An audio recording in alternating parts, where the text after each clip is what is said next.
Guilherme, agora eu quero que você responda uma pergunta simples.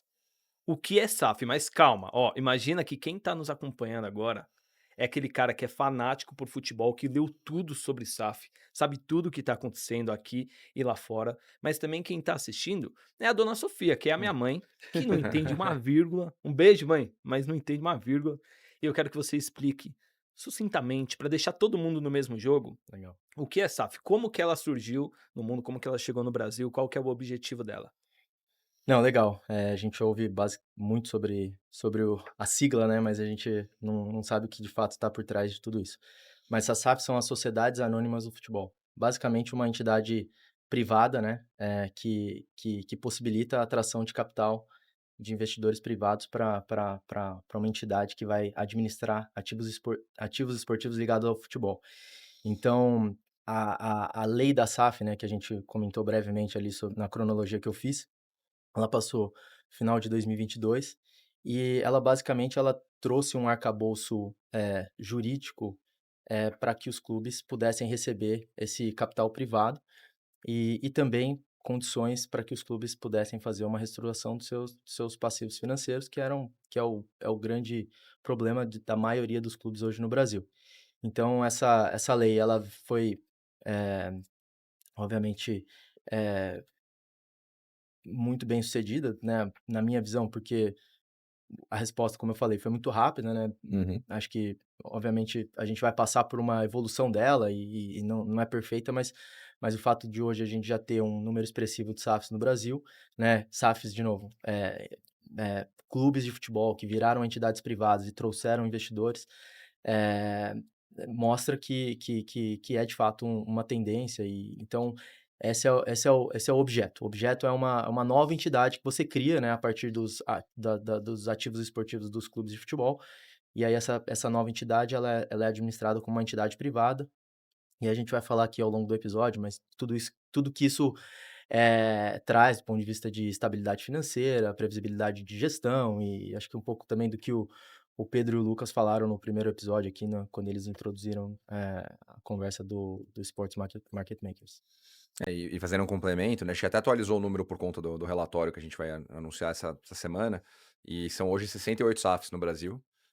Então num período de pouco menos de 3 anos aí, desde a aprovação da lei ali em meados de 21, a gente foi de 0 para 68, né, sociedades anônimas do futebol, que mostra que a lei sim, ela pode ser considerada já um sucesso, não quer dizer que ela é perfeita, ela vai ter ajustes aí, como o Guilherme bem falou, mas ela está cumprindo o propósito pelo qual ela foi desenvolvida. Tá, mas espera, tem 68 SAFs, Fiquei curioso também. é, Constituídas. constituídas, Constituídas. Não quer mas dizer que todas foram investidas. ok, São Ok. 2 coisas então diferentes. Você Aham. você pega, por exemplo, o caso, vamos dizer, do Fortaleza. Fortaleza é um clube que ele fez a SAF, ele está fazendo a transição de associação para SAF e os ativos do futebol estão sendo, a gente fala, eles fazem um drop down desses ativos do futebol para dentro dessa nova entidade, e ela pode ser administrada de uma outra forma, e aí você pode dar mandatos mais perenes para o CEO da SAF, você cria uma governança que é distinta daquela governança que é estabelecida na associação.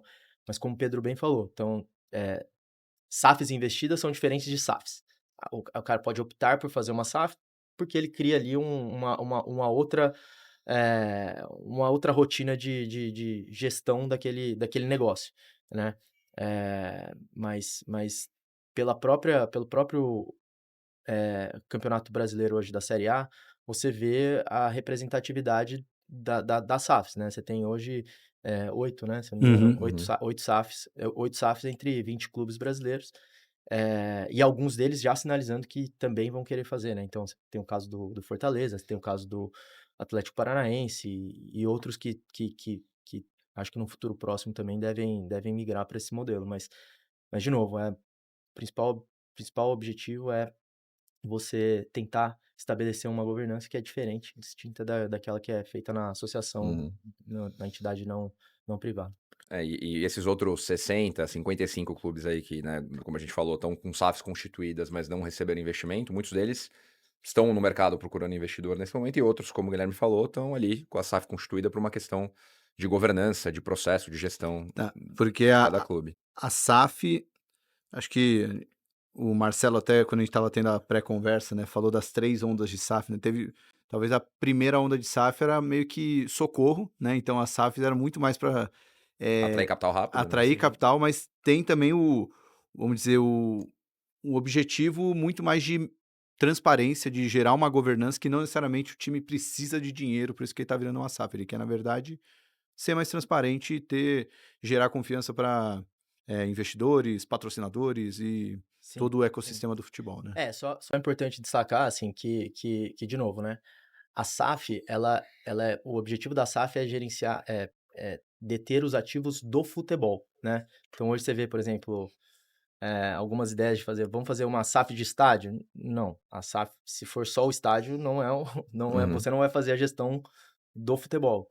E então, você tem algumas ainda, algumas tentativas de você tentar atrair investidor através de uma SAF que não necessariamente vão voar, porque a lei é muito clara, né? Você tem que trazer todos os ativos de futebol para dentro dessa nova entidade, e aí essa nova entidade ela tem uma regra de tributação diferente, ela vai ter mecanismos de renegociação de dívida, que depois a gente pode falar um pouco também, mas também já especificado na lei, enfim. Mas o principal motivo, o principal objetivo é transportar todos os ativos do futebol para dentro desse novo negócio. E uma dúvida que me surge, Guilherme. Eu estudei bastante, né, sobre SAF para ter esse bate-papo aqui com vocês. E se eu falar alguma besteira, me corrige, por Ah, favor. tá. Mas lá na Espanha, no começo dos anos 90, né, criou-se uma lei para obrigar os clubes a virar SAF, porque os clubes adquiriram dívidas praticamente impagáveis. Então a ideia era virar SAF, amortizar a dívida, ter mais reestruturação fiscal. Só 4 clubes optaram por não virar SAF, continuar como associação. Foi Real Madrid, Barcelona, Osasuna e Atlético. Me falaram que é assim que fala, que eu não quero criar Uhum. guerra lá com Acho o que nenhum País torcedor do Basco. Atlético vai ficar O bravo. Bilbao. Atlético e Bilbao. Bilbao. Eu falo Vamos- Atlético e Bilbao. Vamos sonhar grande, vai chegar lá, vai chegar lá. Qualquer coisa me desculpem. E isso a gente tá falando de 30 anos atrás. Você acha que a SAF chegou no Brasil no tempo certo, agora em 2021? Por que que não chegou antes ou veio no momento adequado mesmo? Sempre pode chegar antes, né? Mas eu acho que assim, o momento ainda permite a gente fazer muita coisa legal, tá? Por que que eu tô falando isso? Porque eu acho que junto com a SAF tem um movimento muito expressivo de, eh, de capital para esse segmento de esporte, mídia e entretenimento. E aí, quando a gente fala de esporte, mídia e entretenimento, assim, a gente está falando tanto do capital que vai para compra de clubes de futebol no mundo inteiro, e a gente está vivendo o ápice desse movimento agora, como também dinheiro que vai para compra de direitos de mídia, de ligas e campeonatos no mundo inteiro. Então, essa soma, né, nesse momento, né, permite que a gente talvez faça um catch-up aí daquilo que a gente deixou de fazer nos últimos anos. Então, óbvio que poderíamos ter feito muito antes e a gente estaria numa situação melhor do Campeonato Brasileiro, o Pedro não teria Uhum. sofrido tanto na Outfield durante 5 anos, mas eu acho que a gente está num momento bom também, assim, e a gente consegue perceber isso porque a gente tem o pulso do interesse dos investidores. Então, Uhum. o mercado está aí, e vamos conseguir fazer bastante coisa legal, mesmo podendo ter feito